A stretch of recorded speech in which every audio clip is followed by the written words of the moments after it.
सच ये है कि पेरिफेरल न्यूरोपैथी जो डिजीज है वो इनक्योरेबल है। अगर किसी को हो गया तो उसको हम क्योर पूरी तरीके से नहीं कर सकते। Welcome back to the new video guys. आज हम पेरिफेरल न्यूरोपैथी के बारे में बात करेंगे। अब ये पेरिफेरल न्यूरोपैथी होता क्या है, ये किन लोगों में देखा गया है, इसका कारण क्या है, इसका ट्रीटमेंट क्या है, ये सब कुछ जानेंगे इस वीडियो में।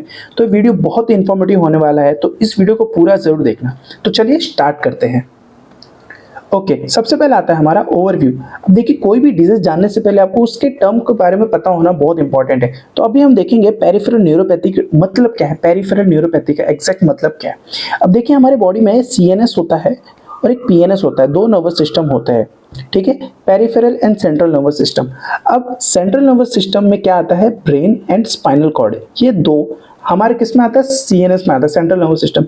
और ब्रेन और स्पाइनल कॉर्ड को छोड़ के जो पूरी बॉडी है वो हम उसे क्या कहते हैं, पेरिफेरल नर्वस सिस्टम। अब नर्व यानी कि हम नर्व की बात करने वाले, तो इसलिए यहाँ पे नर्व लिया, ये देखो नर्व दिख रहा है, तो पेरिफेरल नर्वस सिस्टम। तो आपको समझ आएगा कि पेरिफेरल टर्म का मतलब क्या है, ठीक है।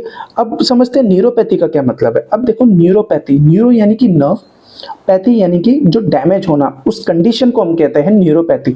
जब हमारे नर्व डैमेज होने शुरू हो जाते हैं तो हम न्यूरोपैथी कहते हैं। नर्व डैमेज कहाँ हो रहा है, पेरिफेरल एरिया में हो रहा है, इस वजह से हम इसको क्या कह रहे हैं, पेरिफेरल न्यूरोपैथी, ठीक है। तो पेरिफेरल न्यूरोपैथी आई होप आपको समझ गया होगा, क्लियर हो चुका होगा। अब समझते हैं, एक सेकंड इसको क्लियर कर दूं। अब समझते हैं इसका ओवरव्यू में क्या लिखा है। Peripheral neuropathy happens when the nerve that are located outside the brain and spinal cord. देखिए, जो मैंने अभी आपको कहा, ब्रेन और स्पाइनल कॉर्ड को छोड़ के जो भी पार्ट होता है उसे हम पेरिफेरल कहते हैं, आर डैमेज्ड, ये डैमेज हो जाता है। This condition often cause weakness, numbness and pain, usually in hand and feet. अब पेरिफेरल न्यूरोपैथी में यूजली क्या होता है, आपको वीकनेस देखने मिलता है, नमनेस और पेन देखने मिलता है। अब नमनेस का क्या मतलब होता है, देखो नमनेस यानी कि आप ऐसे समझो, लेट्स सपोज आपको ये आपका हाथ है, ठीक है, आपको पहले ये उंगली पे आपको नमनेस हो गया। नमनेस यानी कि जो सेंस करने की एबिलिटी होती है वो खत्म हो जाती है। मतलब आपको यहाँ पे अगर कोई कुछ काट भी दे, कुछ भी कर दे, तो आपको फर्क ही नहीं पता चलेगा, आपको पता ही नहीं चलेगा कुछ हो रहा है। अब ये क्यों पता नहीं चलेगा, क्योंकि आपका इस एरिया का नर्व डैमेज होना शुरू हो गया है। तो जो मैसेज जाता है ब्रेन को मैसेज जाता है, उसके बाद हम एक्ट करते हैं कि भाई हमें कुछ हो रहा है, हमें दर्द महसूस होता है। कब होता है, जब ब्रेन के पास मैसेज जाता है। तो ब्रेन के पास मैसेज नहीं जा रहा है जस्ट बिकॉज ऑफ किसकी वजह से, नर्व डैमेज हो चुका है। तो जिस एरिया में आपको नर्व डैमेज होने लगता है उस एरिया का नमनेस होना शुरू हो जाता है। तो ये नमनेस एक पेरिफेरल न्यूरोपैथी में बहुत कॉमन कंडीशन देखा जाता है लोगों में। फिर पेन के बारे में तो आपको पता ही है, और वीकनेस यानी कि कमजोरी होना शुरू होता है, मसल्स वीकनेस शुरू हो जाता है, ठीक है। और कहाँ होता है, यूजुअली ये हाथों और पैरों में देखा गया, हैंड एंड फीट्स में देखा गया, ठीक है। तो आपको ओवरव्यू समझ गया होगा। अब देखो, सेकंड पॉइंट क्या कहता है, peripheral neuropathy is the most common neuro degenerative disease. अब न्यूरो डीजेनरेटिव मतलब क्या, अब न्यूरो मतलब तो नर्व की बात हो रही है, ठीक है। अब ये आपको समझ गया, न्यूरो यानी नर्व, डीजनरेटिव यानी कि जो चीज जनरेट नहीं हो सकती। अब नर्व क्या है ना, एक बार डैमेज हो गया तो जनरेट नहीं होता। इस वजह से एक सच ये है कि पेरिफेरल न्यूरोपैथी जो डिजीज है वो इनक्योरेबल है। अगर किसी को हो गया तो उसको हम क्योर पूरी तरीके से नहीं कर सकते, ये सच है। लेकिन इसका ये मतलब नहीं है कि हम उसकी कंडीशन को वर्स्ट होने से बचा नहीं सकते, बिल्कुल बचा सकते हैं। कुछ उसके ट्रीटमेंट से, मेडिसिन से, वो आपको आगे ट्रीटमेंट सेक्शन में आपको पता चलेगा, ठीक है। तो पेरिफेरल न्यूरोपैथी क्या है, एक नॉन क्यूरेबल डिजीज है, याद रखना है बात को, ठीक है। तो चलिए नेक्स्ट देखते हैं, ओवरव्यू हमारा हो गया। अब हम देखते हैं इसके सिम्टम्स क्या क्या है। अब सिम्टम्स की बात करते हैं। सबसे पहले सिम्टम्स में आता है हमारा ग्रेजुअल ऑनसेट ऑफ नमनेस, जो मैंने अभी आपको बताया नमनेस के बारे में। ये देखिए नमनेस, आपको इस एरिया में आपको फील ही नहीं होगा कुछ हो रहा है। प्रिकलिंग एंड ट्रिंकलिंग, प्रिकलिंग यानी कि जैसे आपको पेन होगा, पेन में क्या होता है ना, ये नॉर्मल पेन जो हमारा सर दर्द होता है तो एक अलग पेन होता है, और ये प्रिकलिंग पेन कैसा होता है, जैसे आपको कोई सुई चुभ हो रहा है तो आपको वैसे एकदम पॉइंट पे जाके पेन होगा, आपको बहुत शार्प पेन होना शुरू हो जाता है। प्रिकलिंग और ट्रिकलिंग उससे कहते हैं, ठीक है। इन योर फीट और हैंड, हाथ और पैरों में ऐसे दर्द होना आपको शुरू हो जाएगा, जैसे कोई आपको सुई चुभ हो रहा है या कुछ ऐसे पॉइंटेड चीज चुभ होता है तब दर्द होता है, तो वैसे आपको दर्द होना शुरू हो जाता है। तो इसे तो ये पहला सिम्टम्स है, numbness, prickling and tickling in your feet and hand. This sensation can spread upward into your legs and arms. ये लेग से शुरू होके अपवर्ड मतलब बॉडी के ऊपर जो आर्म्स तक भी जाता है। ये जो सिम्टम्स है इनिशियली आपको लेग्स में होगा, धीरे धीरे करके ये हाथ पैर एरिया में पहुंचना शुरू हो जाता है, ठीक है। सेकंड आता है बर्निंग पेन। अब आपको ना पेन होता है, एक पेन तो सबको पता है, नॉर्मल पेन क्या होता है, बर्निंग पेन यानी कि कोई ऐसा आपको लाइक कभी ना कभी गलती से कोई बर्न तो हुआ होगा, छोटा सा कोई काम करते हुए, तो एक पेन होता है, वो एक बर्निंग पेन होता है, वो एक अलग पेन होता है नॉर्मल से। तो ऐसा कोई लग रहा है कि आपको अंदर अंदर ही अंदर आप बर्न हो रहे हो उस एरिया में, जिस एरिया का आपका नर्व डैमेज है, और वो पेन हो रहा है, तो इस वजह से हमने वहाँ पे टर्म दिया हुआ है बर्निंग पेन जैसा होगा। Lack of coordination and following, obviously coordination नहीं होगा क्योंकि मैसेज आपके ब्रेन में प्रॉपर जाएगा नहीं, और ब्रेन है जो हमें पूरा कंट्रोल करके रखता है, ठीक है। तो कम्युनिकेशन, लैक ऑफ कोऑर्डिनेशन हो जाएगा बॉडी के साथ, और कई बार आप गिर जाओगे, चक्कर आ जाएगा, आप जो करना चाह रहे हो वो नहीं कर पाओगे, चलते चलते गिर जाओगे, तो कोऑर्डिनेशन नहीं होता ब्रेन और आपके बॉडी पार्ट्स का। मसल वीकनेस, ऑब्वियसली फिर आपको मसल्स वीकनेस देखने मिलेगा। तो सिम्टम्स आपको समझ गया होगा पेरिफेरल न्यूरोपैथी के सिम्टम्स क्या है। सबसे पहला आता है नमनेस हो जाएगा, एक आपको सुई जैसा चुभ हो रहेगा, ऐसा दर्द होगा, फिर आपको बर्निंग पेन होगा, कोऑर्डिनेशन कम हो जाएगा, मसल वीकनेस, ये हो गया हमारे सिम्टम्स। चलिए अब नेक्स्ट देखते हैं।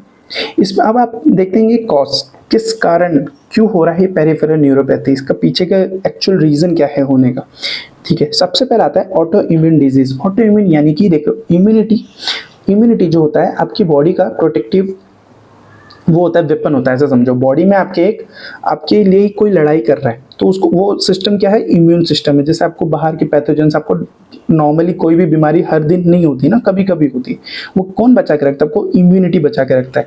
तो ऑटो इम्यून डिसऑर्डर डिजीज में क्या होता है, जो आपकी इम्यूनिटी होती है वो बाहर के सेल्स को तो मारती है, बट कई बार वो अंदर के सेल्स को भी मारना शुरू कर देती है, तो अपने को ही मारना शुरू करता है इन शॉर्ट।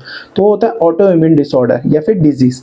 तब ऑटो इम्यून डिसऑर्डर एक मोस्ट कॉमन कॉज माना जाता है पेरिफेरल न्यूरोपैथी के लिए। ऑटो इम्यून डिजीज जैसे कि ये हो गया Guillain Barre syndrome, rheumatoid arthritis, ये आपको पता है बोन से रिलेटेड है, lupus can contribute to the peripheral neuropathy. तो पहला कारण है auto immune disease. Second, diabetes and metabolic syndrome, ये sorry diabetes and metabolic syndrome, ये one of the most common cause है। ये देखिए यहाँ पे इसे मेंशन भी किया, this is the most common cause. जिसको डायबिटीज है यूजुअली आप देखोगे उसके हाथ पैर में हमेशा दर्द होता है, सूजन होता है, उसे कहते हैं पेरिफेरल न्यूरोपैथी जो। तो diabetes one of the most common है। Among people with diabetes more than half will develop some type of neuropathy, ठीक है। तो डायबिटीज जिसको है उसको होना बहुत लाइक नॉर्मल है, पेरिफेरल न्यूरोपैथी होना।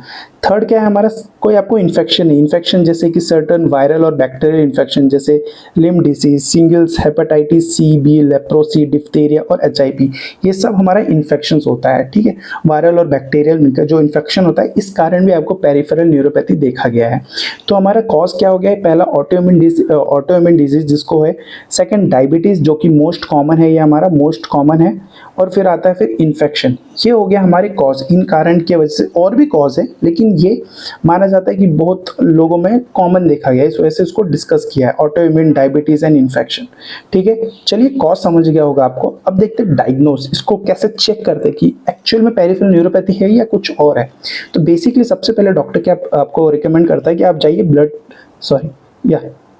आप जाइए सबसे पहले ब्लड टेस्ट करिए। ब्लड टेस्ट करने का मोटिव क्या होता है, विटामिन का लेवल, डायबिटीज साइन, क्योंकि डायबिटीज में ग्लूकोज लेवल बढ़ जाता है तो उसमें आ जाता है साइन ऑफ इन्फ्लेमेशन और metabolic issue that can cause peripheral neuropathy. तो ब्लड टेस्ट में आपको ये पता चल जाता है डॉक्टर को कि कोई विटामिन की कमी तो नहीं है, या फिर कोई शुगर लेवल तो ज़्यादा नहीं है। तो अगर शुगर लेवल ज़्यादा है तो उसे डायबिटीज़ हो जाएगा, और डायबिटीज़ होगा तो एक कॉमन कॉज होता है कि भाई इसे पेरिफेरल न्यूरोपैथी हो सकता है, संभावना बढ़ जाती है। सेकंड आता है नर्व फंक्शन टेस्ट, जो आपका नर्व होता है उसके एक एग्जामिन होता है, उसको बोलते हैं हम इलेक्ट्रोमायोग्राफी, EMG होता है, ठीक है। ये क्या मेजर करता है, and record electrical activity in your muscles to find nerve damage. ये एक ऐसा डिवाइस होता है जो आपके जो नर्व के मूवमेंट को डायग्नोस करता है, समझने की कोशिश करता है कि क्या ये एक्टिविटी नॉर्मल है या एबनॉर्मल है। तो अगर कुछ ऐसी एबनॉर्मल चीज़ें आती हैं तब उसमें पता चलता है कि इसे पेरिफेरल न्यूरोपैथी है कि नहीं। तो नर्व फंक्शन टेस्ट हो गया and blood test, this are the diagnosis तरीका होता है डायग्नोस करने का, ठीक है। तो डायग्नोसिस क्लियर। अब नेक्स्ट देखते हैं हम ट्रीटमेंट, ये जो हमारा मोस्ट अवेटेड पॉइंट था, ट्रीटमेंट। ट्रीटमेंट में हम क्या देते हैं, सबसे पहला आता है हमारा पेन रिलीफ। क्योंकि पेन हो रहा है, सबसे पहले हम पेन रिलीफ कर देते हैं। आप अब जो दर्द हो रहा है उससे शांत हो जाओ, सबसे पहले पेन रिलीफ देते हैं। तो ओटीसी जो मेडिकल अवेलेबल विदाउट ए प्रिस्क्रिप्शन ओटीसी में मिलता है, non steroidal anti inflammatory drug can improve mild symptom. जो डाइक्लोफिनिक्स वगैरह होता है ये आपके माइल्ड सिम्टम पे इम्प्रूव करता है, मतलब जो नॉर्मल हो रहा है उसके सिम्टम्स को कंट्रोल करता है। पेन रिलीफ होना ये बहुत कॉमन होता है पेरिफेरल, तो सबसे पहले हम उसको पेन रिलीफ के लिए पेन किलर दे देते हैं। फिर सेकंड आता है एंटी सीजर ड्रग। अब सीजर यानी कि क्या होता है? सीजर यानी कि एपिलेप्सी, दौरे पड़ना। अब आप बोलोगे कि दौरे पड़ने का बीमारी तो अलग है, ये अलग है, बिल्कुल अलग है। एंटी सीजर ड्रग भी दिया जाता है, ऐसा नहीं कि एक डिजीज एक जो दवा है वो सिर्फ एक ही डिजीज में दिया जाता है, तो बिल्कुल नहीं है। डोज को ऊपर नीचे करके बहुत से डिजीज में काम आता है। तो एंटी सीजर मेडिसिन भी दिया जाता है। मेडिसिन जैसे कि एंटी सीजर में गाबापेक्टिन, जिसका ब्रांड नेम आपको ग्रालिस, न्यूरोटॉइन, उसके बाद हॉरिजेंट एंड प्रीगाबलिन, जिसका लेरिका, डेवलप्ड टू ट्रीट एपिलेप्सी, क्योंकि एंटी सीजर ड्रग है। ऑफन इम्प्रूव नर्व पेन, ये देखा गया कि नर्व पेन जो होता है उसमें काफ़ी ज़्यादा हेल्पफुल होता है, तो इसी वजह से इसे भी रिकमेंड किया जाता है। इसके साइड इफेक्ट्स आपको ड्रोजीनेस एंड डिजीनेस, यानी कि आपको ड्रोजीनेस जैसा होगा, मतलब कि आप को ऐसे कई बार काम करते करते आपको थकान होगा, आपको ज़्यादा एक्टिविटी, आपके जो एक्टिविटी हो आपकी धीरे धीरे स्लो होने लगेगी। तो इस वजह से कहा जाता है कि अगर आप ये ड्रग ले रहे हो तो आप इसके साथ कोई जैसे आप गाड़ी चला रहे हो या बहुत फोकस्ड का काम नहीं करना चाहिए, तो इस ड्रग को लेके आपको ऐसे साइड इफेक्ट्स देखा जाता है। तो ये हो गया हमारा पेन रिलीफ और एंटी सीजर ड्रग, ठीक है। नेक्स्ट देखते हैं हमारा टॉपिकल ट्रीटमेंट, टॉपिकल ट्रीटमेंट। अब टॉपिकल ट्रीटमेंट में क्या है? Lidocaine lidocaine cream. अब जो क्रीम है ये लिडोकेन आपको पता है क्या है? लोकल एनेस्थेटिक ड्रग है। लोकल एनेस्थेटिक मतलब वही पेन रिलीफ आपको ये भी आपको पेन रिलीफ करेगा। तो ये हो गया हमारा टॉपिकल ट्रीटमेंट, ठीक है। अब ये टॉपिकली दे रहे हैं तो ऑब्वियसली हम इसको स्किन में अप्लाई करेंगे, तो ये तो हमारा हो गया टॉपिकली। एक होता है हमारा एंटी डिप्रेसेंट, ये one of the most like common treatment approach है। ये कब होता है? जब पेरिफेरल न्यूरोपैथी बहुत सीवियर होने लगता है, बहुत ज़्यादा पेन हो रहा है, अनकंट्रोलेबल हो रहा है, जिसको टॉलरेट नहीं कर पा रहे, तो अब एट द एंड उसको फिर एंटी डिप्रेसेंट दिया जाता है। तो एंटी डिप्रेसेंट ऐसा नहीं कि कोई पेशेंट डिप्रेस हो गया तो उसे पेरिफेरल न्यूरोपैथी हो गया, ऐसा बिल्कुल नहीं है। मैंने कहा जैसे कि एक जो दवा होता है वो बहुत सी बीमारियों में काम आता है। तो certain tricyclic anti depressants such as amitriptyline, nortriptyline, जो आपको पेमिलोर के ब्रांड नेम से मिल जाएगा, can help improve pain. This medicine interfere with chemical process in the brain and spinal cord that cause you to feel pen.